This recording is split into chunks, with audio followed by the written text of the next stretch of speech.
Saya pertegas sekali lagi, kalau ada pengacara yang mengaku-ngaku sebagai kuasa hukum keluarga kami, itu mereka hanya ingin pansos dan numpang tenar. Itu semua hoaks. Apakah Anda mau mencari popularitas? Ingat, membantu rakyat untuk mencari popularitas, maka prestasi Anda tidak akan dihargai.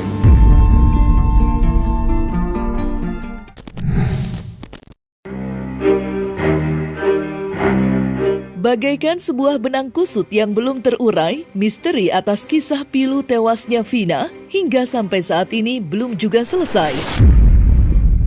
Bagaimana tidak, selama 8 tahun lamanya, siapa aktor utama pun masih terus menggulirkan tanya. Dan kini, polemik panas kasus Vina telah memasuki babak baru yang berhasil menyedot perhatian masyarakat dari semua penjuru. Pasalnya, belum lama ini telah muncul seorang pengacara bernama Yosi Ahdian yang menyebut-nyebut dirinya lah kuasa hukum sebenarnya dari keluarga Vina, bukan Hotman Paris Hutapea. Tidak tanggung-tanggung kala didampingi oleh praktisi hukum Rasman Arif Nasution, Yosi bahkan mengaku dirinya merasa terzolimi. Sontak saja pengakuan ini mendapatkan kecaman dari pihak keluarga Vina, terutama kakak Vina, yang menganggap Yosi telah memperkeruh kasus tewasnya sang adik tercinta.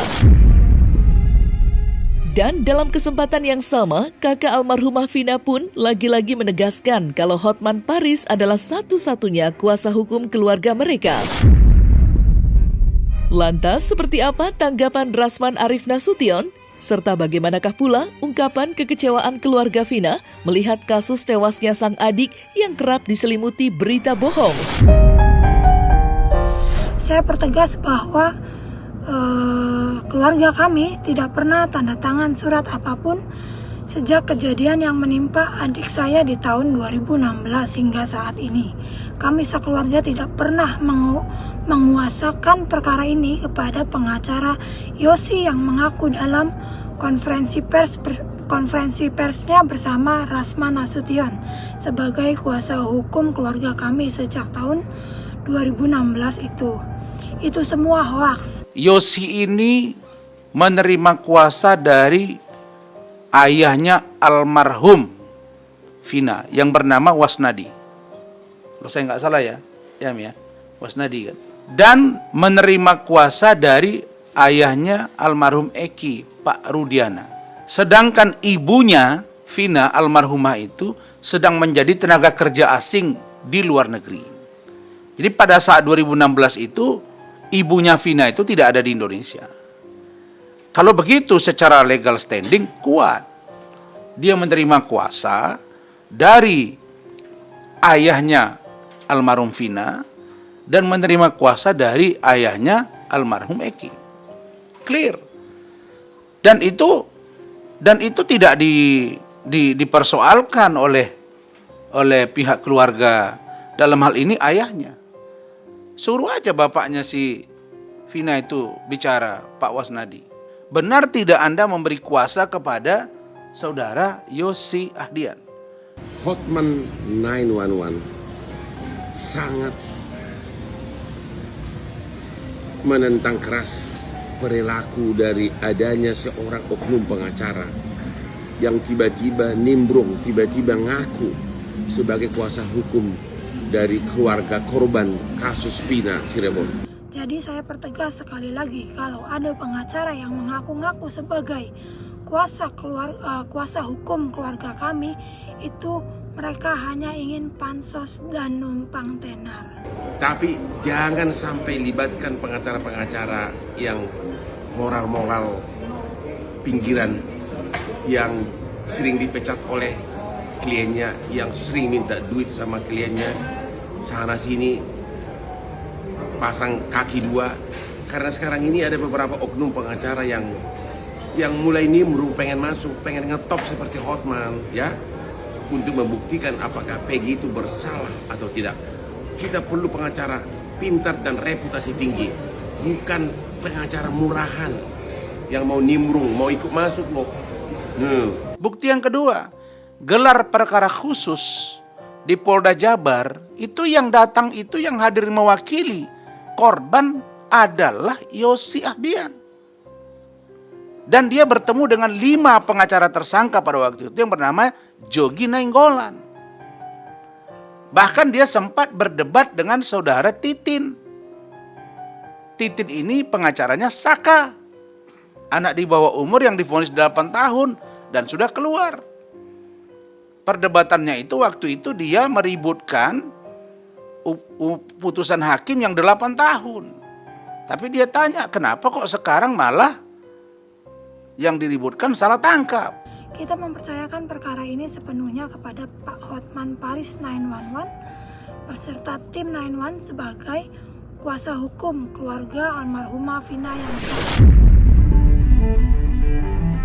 Sementara itu, Yosi Ahdian beserta Rasman Arif Nasution pun tak tinggal diam usai menyaksikan pengakuan dari kakak Vina. Pasalnya, ketika ditemui oleh tim Cumi-Cumi, Rasman lantas membongkar sederet pengakuan mencengangkan tentang jasa-jasa Yosi Ahdian dalam upaya penyelidikan kasus ini. Tak main-main, Rasman pun membeberkan bahwa Yosi tidak hanya mendapatkan kuasa dari ayah Vina, tetapi juga dari Ibtu Rudiana, ayah dari almarhumah Egi. Lantas, benarkah pihak Yosi dan Rasman merasa kakak dari Vina telah diarahkan agar menuturkan pernyataan tersebut? Serta bagaimanakah pula sindiran-sindiran dari Hotman Paris yang tak pernah luput dari sorotan Rasman dalam kasus Vina ini? Pertanyaan yang sering timbul dari pengais keadilan adalah bagaimana cara memilih pengacara yang tepat. Memang untuk jadi pengacara ada 2 syarat mutlak. 1, kemampuan otak dan dapat dipercaya atau trust. Katanya pengacara internasional. Kok cara berpikir dan bekerjanya dan statementnya begitu? Kami melihat bahwa saudaranya Vina itu bicara, saya lihat tadi, itu dugaan kita diarahkan. Yang benar adalah seganteng Hotman. Jadi, janganlah begitu. Harusnya malu. Oh iya ya, kami ternyata agak ceroboh nih, mesti saya tanya dia. Kenapa nggak Hotman bertanya aja langsung kepada si Yosi Ahdian? Kenapa dia nggak bertanya langsung kepada Pak Wasnadi? Kenapa nggak cari tahu ke Pak Rudiana? Jejak digitalnya ada di situ. Jadi jangan senggol-senggol dia, gitu loh. Tapi kalau mau lebih terperinci, kalau Anda memilih pengacara, syarat pertama, jangan pilih pengacara yang sudah sering skandal, sering dipecat oleh kliennya gara-gara masalah uang. Syarat kedua, jangan pilih pengacara yang sudah pernah terkuak, terbongkar, dia bermain kiri kanan, mengkhianati klien. Dia mau diam-diam mewakili lawan, tapi juga mewakili kliennya. Syarat ketiga, jangan pilih pengacara yang ada masalah keuangan, terutama sudah terjadi sering kasus. Yang keempat, jangan pilih pengacara yang sukanya kawin cerai dengan tingkat kantongnya yang pas-pasan. Apalagi kalau wajahnya tidak mendukung, ya, karena masalah di rumah akan dibawa terus dan dia akan menghalalkan segala cara untuk membiayai para bini-bininya. Yang kelima, jangan pilih pengacara yang setiap ketemu klien, begitu kliennya cantik langsung diajak kawin dengan janji-janji yang sangat indah, padahal kantongnya pas-pasan. Langit tidak pernah mengatakan dia tinggi, karena di atas langit ada langit. Ya, uang tidak akan pernah berbicara, dompet nggak pernah akan bersuara. Nggak usah lah bilang. Yang setahu saya, yang dia bilang selalu dia si pengacara beling-beling, dia bilang pengacara internasional, banyak duit, kaya, sudah terlalu sukses. Saya lihat nggak masuk dia orang terkaya 100 besar Indonesia, nggak ada. Nggak ada.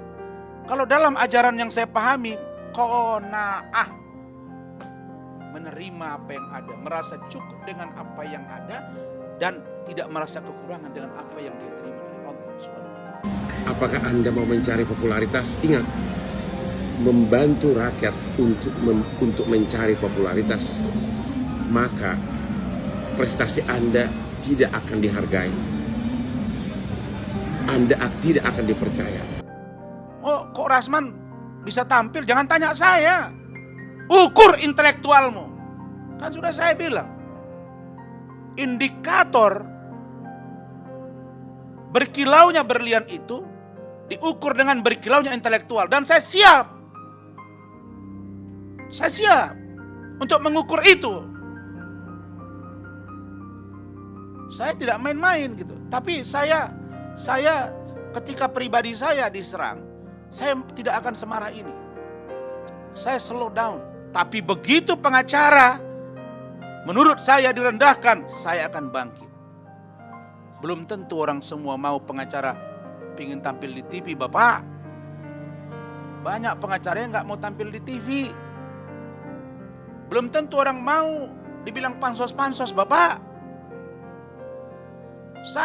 Anda lihat saya wawancara, melayani TV. Kalau saya sudah sampai rumah, saya habis sholat, saya pakai sarung, saya pakai peci, datang wartawan, saya pasti layani dalam keadaan bersarung sama berpeci. Kalau wartawan mau wawancara dalam keadaan saya berpeci, bersarung, silakan, enggak juga enggak apa-apa. Tapi saya tahu yang diukur oleh wartawan bukan pecinya, bukan sarungnya, tapi kadar statement dari seorang lawyer. Terlepas dari polemik panas soal pemberian kuasa, pada tanggal 5 Juni 2024 kemarin, pihak keluarga Vina pun kembali menyambangi Polda Jabar guna menjalani pemeriksaan tambahan. Namun berbeda dengan pemeriksaan yang sebelumnya, kali ini giliran ayah dari almarhumah Vina, Wasnadi Otonglah, yang dimintai keterangan oleh aparat kepolisian. Pada kesempatan itu, sang ayah yang didampingi oleh tim Hotman 911 dibanjiri belasan pertanyaan seputar BAP terdahulu. Lantas, benarkah pihak keluarga Vina akan mulai mencoba untuk menjalin komunikasi dengan keluarga Eki? Serta, bagaimanakah pula jalannya pemeriksaan tersebut? Iya, untuk saat ini kita fokus dulu, Bapak almarhumah Vina mau dimintai keterangan tambahan. Tadi itu ada sekitar 13 ya Pak ya. Ada sekitar 13 pertanyaan. Itu pertanyaan juga masih seputar dari BAP yang terdahulu, hanya mereview lagi sih seperti itu. Ya seperti kronologis kejadian, ya hal-hal semacam itulah hanya diulang lagi aja sebetulnya gitu.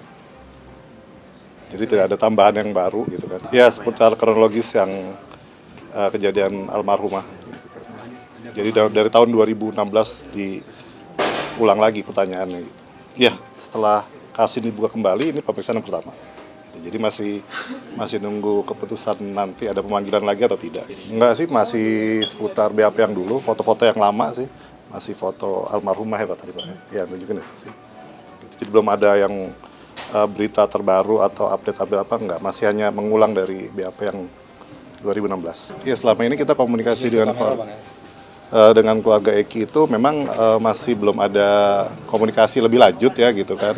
Tapi mudah-mudahan ke depannya kita akan ada komunikasi lanjutan yang terbaru gitu. Ya setelah nanti akan ada komunikasi, tentu kita akan bersama-sama membantu dari pihak kepolisian untuk bisa membuka lagi kasus ini biar lebih transparan dan lebih terang gitu kan.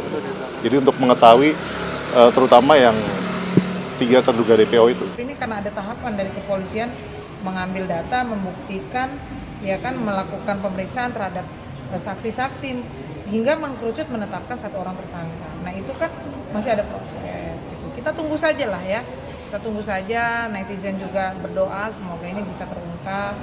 Seperti itu. Nah makanya sekarang ini hal-hal yang memberikan satu dampak yang kurang baik terhadap informasi-informasi yang menyesatkan tentunya. Ini kita harus pilah dulu.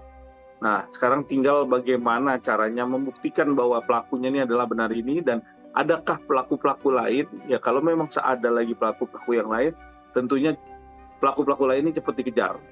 Bagaimana cara pembuktikannya?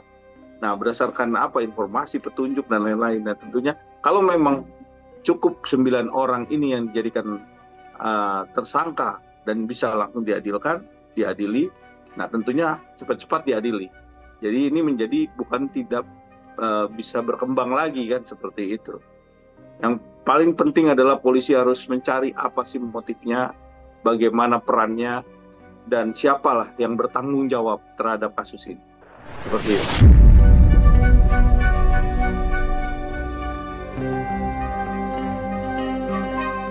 Nah, selesai sudah Cumi Lovers, saksikan terus Cumi Camp In-Depth, kabar lengkap, mendalam, dan akurat dari narasumber terpercaya.